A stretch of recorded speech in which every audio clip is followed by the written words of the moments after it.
کسی نے ایک سوال کیا کہ نفلی نماز میں سلام پھیرنے سے پہلے ہاتھ اٹھا کر دعا مانگنا صحیح ہے کیا؟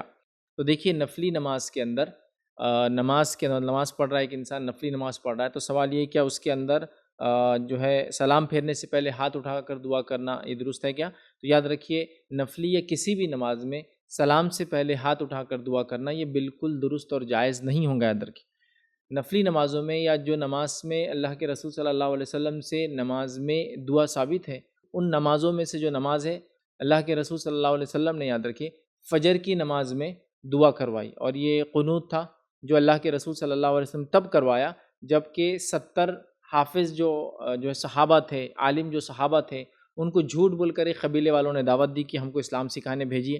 جب ان کو بھیجا گیا تو ان لوگوں نے جو ہے ان تمام کے تمام لوگوں کا قتل کر دیا. تب نبی اکرم صلی اللہ علیہ وسلم نے ایک لمبے عرصے تک، روایتوں کے مطابق شاید 1 مہینے تک اس قوم کے لیے بد دعا کی جس نے جھوٹ بول کر صحابہ کو بلایا تھا اور ان کو شہید کیا تھا. تو پتہ چلا فجر میں قنوت ہو سکتی ہے، تو یہاں بہرحال کر سکتے. تو اس سے علماء لکھتے ہیں کوئی شدید مسئلے کے طور پر یا کوئی شدید آفت، کوئی شدید پریشانی اگر امت مسلمہ کو لاحق ہو تو فرض نمازوں میں بھی جو ہے دعا کی جا سکتی ہے. ٹھیک ہے، اور وہ دعا کی آداب میں سے ہاتھ اٹھانا ہے تو ہاتھ بھی اس میں اٹھائے جا سکتے. یاد رکھیں لیکن سوال ہے کہ سلام سے پہلے، تو میں نے کہا سلام سے پہلے نہیں، تو آپ یہاں کر سکتے. دوسرا، نبی اکرم صلی اللہ علیہ وسلم قنوت کرواتے اور دعا کرواتے، وہ موقع ہوتا ہے جب آپ وطر پڑھتے ہیں، اور وطر کے اندر نبی اکرم صلی اللہ علیہ وسلم نے قنوت کروایا. تو وطر کی نماز کوئی پڑھتا ہے، اور وطر میں سمجھتا ہوں ہم سب جانتے ہیں وہ جو ہے رات کی آخری نماز ہوتی ہے، اور وہ 1 رکعت، 3 رکعت، 5 رکعت، 7 رکعت، 9 رکعت اور 11 رکعتوں تک نبی اکرم صلی اللہ علیہ وسلم سے عمل ملتا ہے، وہ پڑھی جاتی ہے. تو اس کے آخری رکعت کے اندر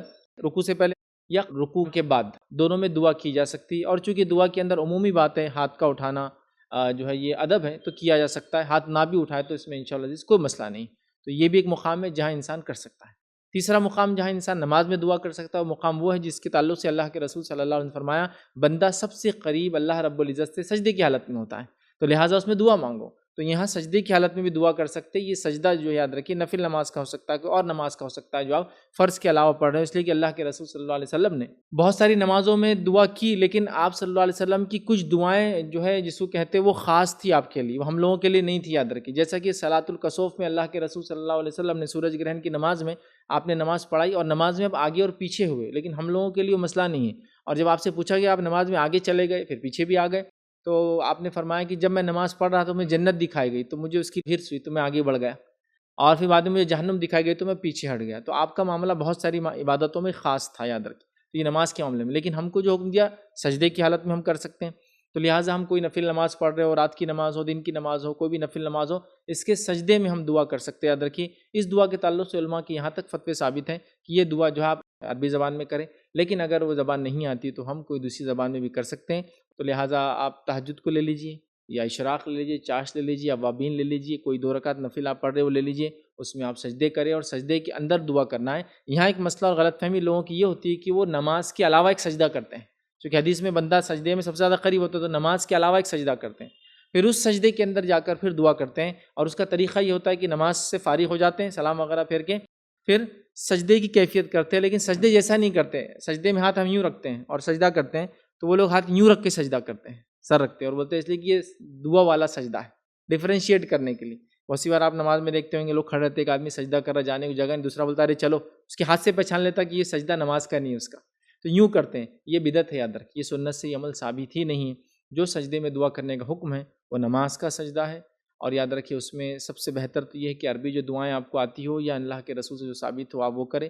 وہ نہیں ہے آپ کو اپنا حاجت مانگنا ہے تو آپ عربی زبان میں کریں، لیکن اگر وہ زبان نہیں آتی تو ہم کوئی دوسری زبان میں بھی کر سکتے ہیں. علماء کے بہت سارے فتاوی موجود ہیں کہ عربی زبان کا دعا کے معاملے میں خاص ہونا ضروری نہیں، خاص طور سے جب بندہ اپنی حاجت مانگتا ہے تو یہاں بھی بہرحال آپ کر سکتے ہیں. تو نماز میں، نفلی نماز میں سلام سے پہلے ہاتھ اٹھا کر دعا نہ کرے، اس کے بدلے سجدے کی حالت میں انسان اللہ سے سب سے قریب ہوتا ہے، تو لہٰذا پھر سجدے کے اندر آپ جائیں اور سجدے میں اللہ رب العزت سے دعا کریں. اور وہ نماز کا سجدہ ہے، لہٰذا نفل نماز پڑھے، سجدہ کرے، سجدے کی تسبیحات کر لے. میں عموماً لوگوں سے کہتا ہوں کہ آخری سجدے میں یہ کام کرے تاکہ آپ کو پھر بھول نہ ہو جائے کتنی رکعتیں ہو رہی. کبھی آدمی ہوتا ہے اپنی دعا میں اتنا مشغول ہو جاتا ہے کہ رکعتیں بھول جائے یا سجدہ کون سا تھا، پہلا تھا دوسرا تھا.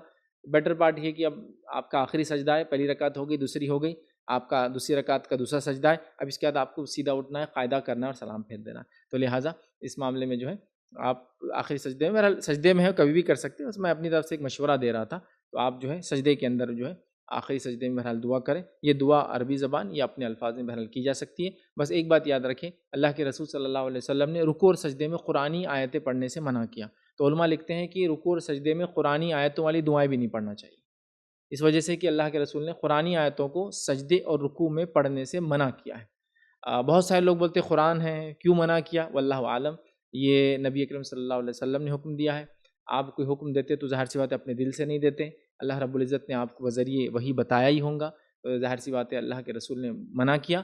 صحابہ سے کوئی تفصیل ثابت نہیں کہ انہوں نے کبھی پوچھا کیوں آپ منع کر رہے ہیں کہ ہم سجدے میں اور رکوع میں آیتیں نہ پڑھیں، بس آپ نے فرمایا اور صحابہ نے نہیں پڑھی، تو لہٰذا اگر آپ دعائیں کر بھی رہے عربی میں تو قرآنی دعائیں آپ بہرحال نہ کریں۔ اس کے علاوہ میں یہ بھی کہہ سکتا ہوں کہ بہت ساری دعائیں اللہ کے رسول صلی اللہ علیہ وسلم رکوع میں سبحان ربی العظیم کے علاوہ، اس کے بعد سمیع اللہ لمن حمیدہ کے بعد، ربنا لک الحمد پڑھنے کے بعد، اس کے علاوہ آپ نے سجدوں کے اندر سجدے کی جو دعائیں پڑھنے کے بعد، سجدے سے اٹھنے کے 2 سجدوں کے بیچ میں بھی کئی دعائیں ثابت ہیں، اس کے بعد دوسرے سجدے کے بعد بھی کئی دعائیں ثابت ہیں، اور اس کے بعد پھر اللہ کے رسول مطلب اس طرح سے کئی الگ الگ اس میں، یہاں تک کہ قاعدے میں بھی نبی اکرم صلی اللہ علیہ وسلم بہت ساری مختلف دعائیں کیا کرتے تھے۔ ہم لوگ تو دعائیں معصورہ کے نام سے ایک ہی دعا پڑھتے ہیں انڈین پاکستانی، بٹ اللہ کے رسول صلی اللہ علیہ وسلم سے کئی دعائیں ثابت ہیں جو آپ قاعدے میں بھی کیا کرتے تھے۔ ان دعاؤں کو بھی آپ پڑھیں، اس کا ترجمہ بھی دیکھیں، ہو سکتا ہے آپ کا حاجت مسئلہ اس کے اندر انشاءاللہ جس مل جائے، تو بس پھر تو وہی کر لیا کیجیے، اس میں ڈبل فائدہ ہے، ایک تو نفل نماز، اس میں دعائیں وہ جو سنت سے ثابت ہیں وہ کرنے کا انشاءاللہ اجر ہی کچھ اور ہوگا،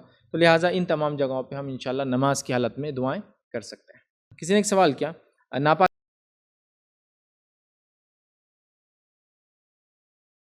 السلام علیکم، آپ بھی ہمارے اس کام میں تعاون کریں اپنی زکات و صدقات کے ذریعے۔ ڈونیشن ڈیٹیلز کے لیے ڈونیٹ اس پر کلک کریں۔ اگر آپ کو ہمارے ویڈیوز پسند آئے ہیں تو اسے شیئر کریں اور ثواب کے حقدار بنیں۔ روزانہ ہمارے ویڈیوز کو پانے کے لیے ہمارے یوٹیوب چینل کو سبسکرائب کریں اور بیل آئکن دبائیں۔ ہم سے دیگر سوشل میڈیا پہ جڑنے کے لیے ویڈیو میں دیے گئے آئی ڈیز کو سرچ کریں۔ جزاک اللہ۔